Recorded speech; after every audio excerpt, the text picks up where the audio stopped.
Good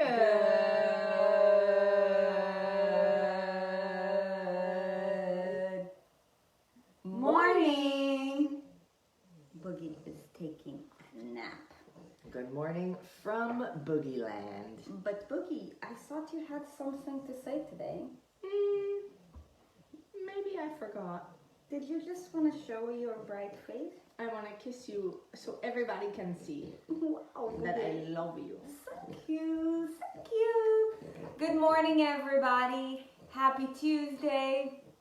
It is Q&A day. Okay, so we are just going to answer questions, and however many we get to, amazing. These questions get answered on a first come, first serve basis. As long as they are relevant. Yes, yes.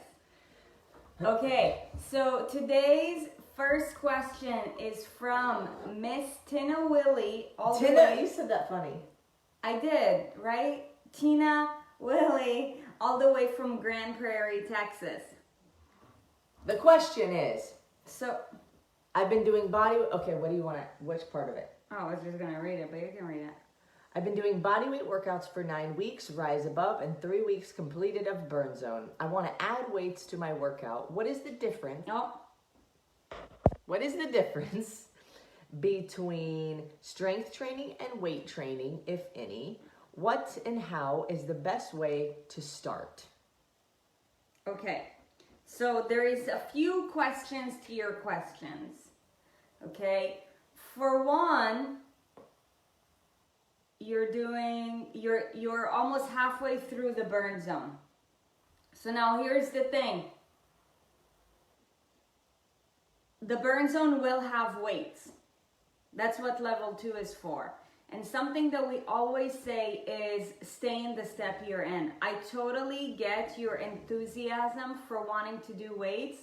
However, something that we always say is that it's not about how strong you start, but how strong you finish, okay? For one, you can work on your strength from doing body weight workouts, okay? For two, I totally get the fact that you want to use weights, right? Like, we love lifting weights as well, and we're all for it. However, simply because this is a mindset part that, you want to finish what you started, finish out the first part of the burn zone, and then move on to level 2. Level 2 has weights. Now, your second part of the question, Erin, do you want to add anything to that? Not for the first part. Okay. Now, the second part of the question, what is the difference between strength training and weight training? If any. Okay, so that's another question, and there's another question after that.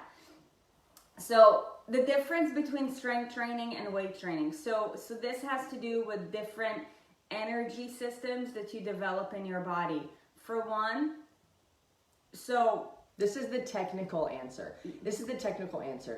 What is it that you're looking for? Because those words are very interchangeable for most of this industry. It's like, oh, you're weight training, you're using weights. If you're strength training, you're using weights to get stronger, right? So they're interchangeable. However, the technical answer is strength training is for actually it doesn't, there's weightlifting where like Olympic weightlifters will say weightlifting is the snatch and the clean and jerk is weightlifting, right? Like Olympic weightlifting. But if you are strength training, most likely you're using weights, so you could also call it weight training. So it's not really I would say there's no difference. Just really the answer is like, what are you using the word for? That's what it means. You'll notice in this industry, there's one exercise that is the exact same exercise that's called 13 different things by different people. Yeah. Like, oh, that's what you call it? I call it this. Like, even in our industry, there's names for things that everybody knows and they're like universal, but then there are different movements that people have made up and variations of things, and so they're interchangeable. But to answer your question too, like, can you get stronger with body weight training? Yes, you absolutely can. Like, for example, I would say, like, for any of the like upper body weight stuff that are in the burn zone, like this is strength building, right? For your legs, depending on your strength, it might just be muscular stamina. So here's the thing, you know, we're going to talk about the energy systems. When it comes to your musculature, right, you can train it by increasing its endurance, right? Strength endurance. There is muscular stamina, right? How long can you resist the tension that's being held, right? And then there is building strength, right? Which is basically being able to resist more time under tension, right? And time under tension could mean tempo, right? Could mean resistance, whether it's in the form of weight, bands, it doesn't matter, right? And then there is power building, right? Basically, how explosive can you recruit motor neurons through a movement? There's also speed, there's also agility, there's also quickness, there's also balance, there's also coordination. So all of these things can be improved. You will get, it is possible to get to a certain point where just doing your body weight may not be enough for what you're looking for. But for most people, you can manipulate the variables, you can manipulate the amount of time. Let's say you're doing a squat with your body weight, or an air squat for the CrossFitters in the house. You know, if you change the tempo and you descend in the squat for 5 seconds and then you hold at the bottom for 5 seconds and then you come back up, that's going to have a very different response than just doing a squat up and down. So there's a lot of things that you can do to manipulate each movement to gain strength without weights. But I think to answer both of the questions that you've asked so far, to bring it in full circle, okay?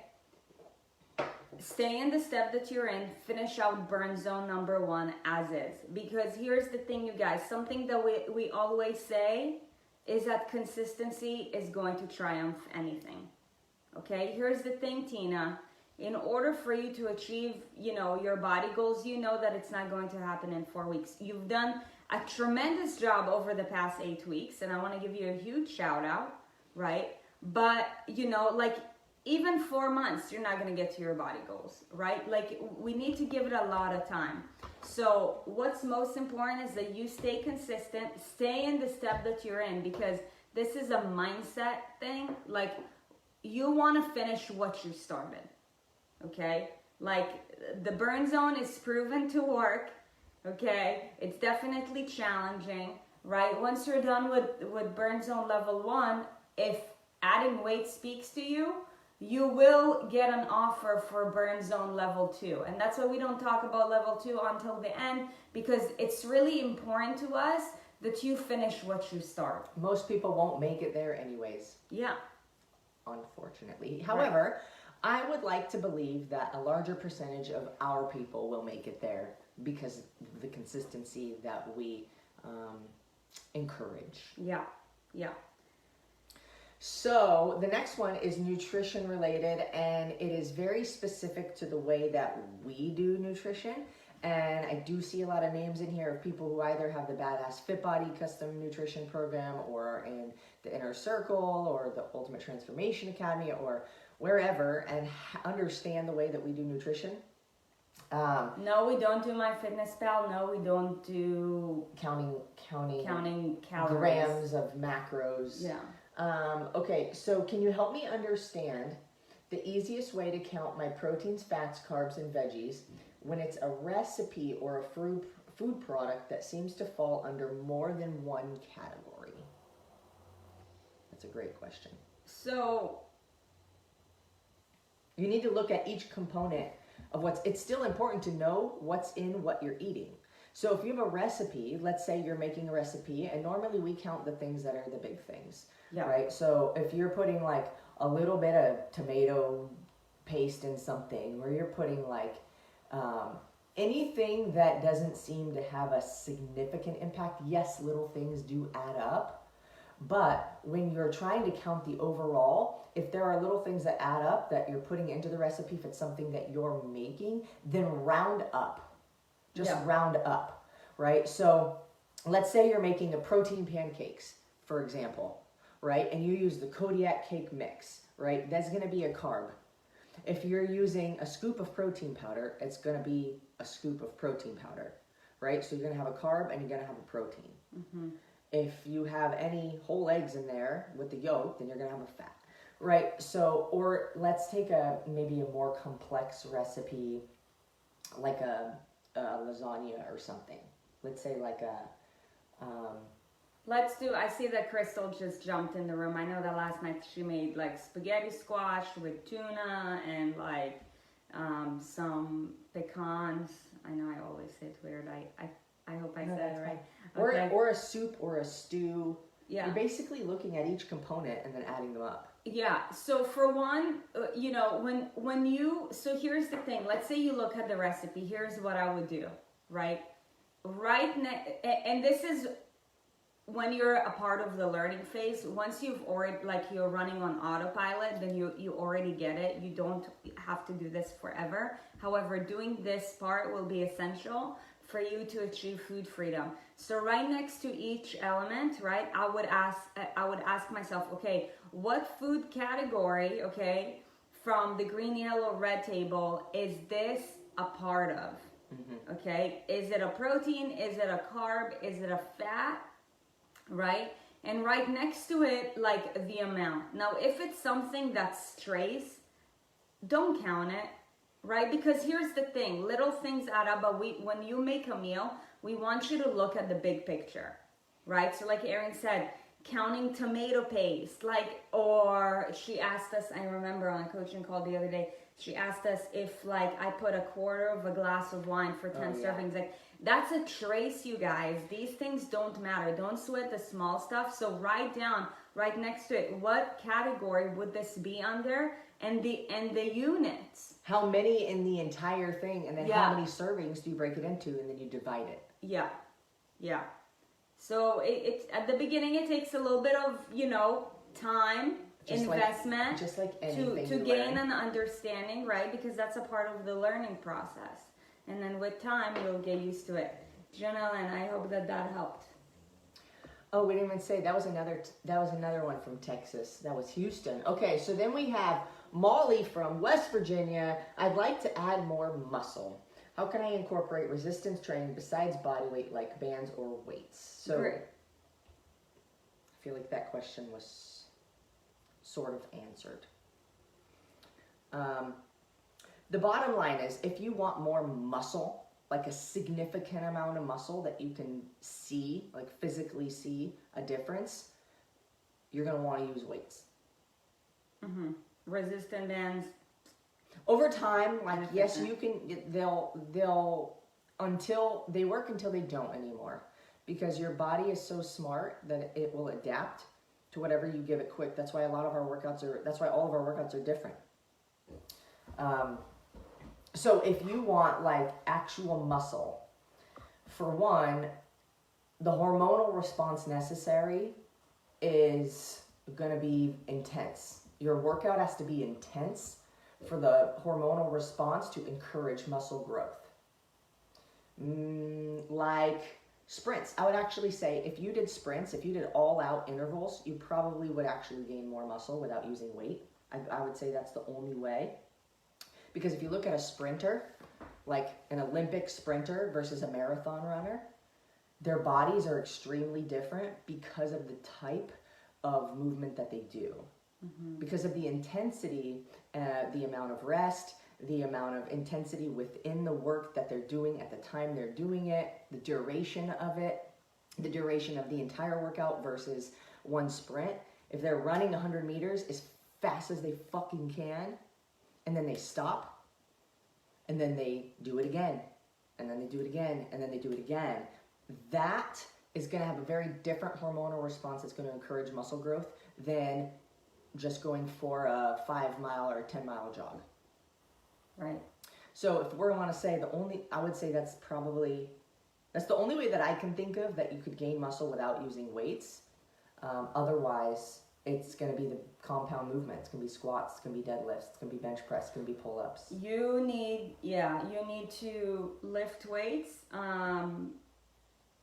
if you don't currently follow a specific program, then a great place to start will be the Burn Zone Level 2.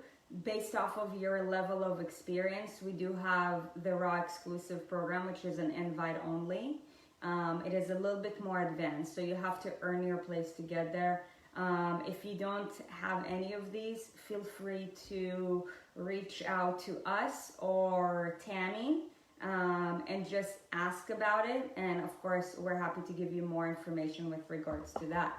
But,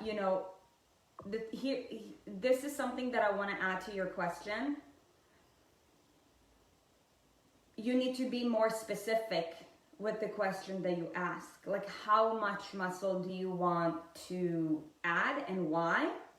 Honestly, would I know that, I'll be able to give you an even more accurate answer. So the answers that we gave you are very generalized because your question is not specific enough.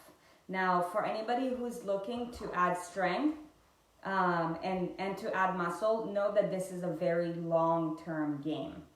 It's a long-term game. Okay, so like years. Yeah, like you need to be patient, you need to show up. And that's why I always say weight loss is step one. Because you think the weight loss requires patience, just wait when you get to like strength training and adding muscle. That is like a way longer term plan, especially if you're doing it the right way and you want to stay lean. Next question. Yeah. We're going to do maybe two more. Okay, we have Janice from California asking, I love this question. Is a waist trainer beneficial with workouts? Do you think it helps burn belly fat? Now, I want to ask you, your initial gut response, what is it? What is your initial, like, yes or no? Type it in the comments. I love this question. I love this question because I know that a lot of people think about it. Yeah. Because it's marketed everywhere. Yeah, it's marketed great. Restrictive. But does it work? Does it help burn belly fat is the question. And while they're answering, I'm going to answer because they're all saying, no, there are no shortcuts, no. All right, so initially, like you guys are intuitively understanding that there is no shortcut, right? No, how couldn't that work? It might help you sweat a little bit more, but also if you put on 2 hoodies and 3 rain jackets, you're also going to sweat more. So that's really all that's happening, which just means that you need to drink more water now. So they're marketed to say, hey, yeah, wear this thing around your belly and you're going to sweat. And because you have this feeling of sweat around your midsection, you think that now like something shrunk for some reason. Maybe you lost a little bit more water around there. And so it's going to give you the perception that something's happening, but they're stupid. You guys have they're to a see waste. something. They're a waste he's of money. ridiculous right now. I need to put him down. He's so ridiculous. Yeah, waist trainers, belly bands, and wraps, and all of that stuff. A waste of your time, a waste of your money. Yeah. Don't. I want to add a little bit more to that. This is something that's very often used in the bodybuilding community. And that is why it's a very great question, because you will actually see bikini competitors wear that shit all the time. For one, don't ever say that you're training when you wear a belt like that, because there's a difference between burning calories on cardio and training. Just saying. For two, here's the thing. When you compete in the sport of bodybuilding, you have to be okay to augment your body based off of the standards that they're seeking. So the reason why they wear their belt for so long is because your body adapts to everything. And they constrict the belt so much that over time, it gives the perception that their their waist to hip ratio is smaller. Okay, so it creates an illusion because they get scored based off of that. Okay, now is it going to shrink your waist? That could be your next question. The answer is no, but for a short period of time, right? If you wear it very often, then it will, right? But just like we ask, whenever somebody asks me, what are your thoughts about this? I always bring the question back to you and I ask you, well, do you see yourself wearing this every day 5 years from now? And if the answer is no, then you shouldn't do it, right? I think that most people, 99% of the people who go into the bodybuilding industry are doing it for the very wrong reasons. And that's why the minute they step off stage, they start looking like a balloon, not like, like a Greek god or whatever. So, you have to be very intentional with what you're doing, and you have to ask yourself, do I see myself doing this 5 years from now? Yes, of course, any sort of compressive material that you put in your body is going to make you sweat more. But just because it makes you sweat more doesn't mean that it makes you burn fat. Okay? It's just that if you wear it over time for a long period of time, it will create the illusion that your waist is smaller. But it's not going to give you a smaller waist. If you want a smaller waist, then what you need to do is you need to watch your nutrition. Okay, last question from Leanne from Sacramento, California. I struggle with water consumption. I love this. Do the benefits of consuming enough water using Mio outweigh the random crap that's in it? If not, do you have another water flavoring that you can suggest? I want to see what are the ingredients in Mio. I believe it is like... I think it's got sucralose. Do you mind Yeah, if I hop on your computer? Yeah, it's like... I'll tell you. It's like, what are those Crystal Light? It's like Crystal Light. She still needs to... Okay, she but knows still, what's in Crystal Light. No, I want to read to you guys Mio. I'm going to tell you, and then she's going to tell you why. I would say, okay, first part of the question, do the benefits of consuming enough water, so we're talking about the benefits of being properly hydrated, outweigh the negative consequences of consuming the chemical in the thing that's flavoring the water? I would say there's a better option. Because what's the point of consuming the water if with the water in also comes more chemical? Because water also helps with absorption. So now you're bringing something else in at the same time. What's in it? For one, it is sucralose based, which is basically Splenda, which is shitty for your brain. Okay, let me read this. Water, citric acid, sodium citrate, gum arabic, sucralose, contains less than 2%. Okay, natural flavor sucrose, acinate, isoburate, sodium benzoate, and potassium sorbate. Preservatives, it says next to it. Rosemary extract to protect flavor. And a coloring, yellow number 5. How many? Do you see the number of artificial ingredients? So, Stephanie has a good one. Lemon and cucumber, great. Yeah, anything that you like infuse, good. We use the X Endurance Hydro. Yeah, we use, if you want like some kind of powder or something that you can put in that's easy, We use the X Endurance Hydro, which is actually awesome because there is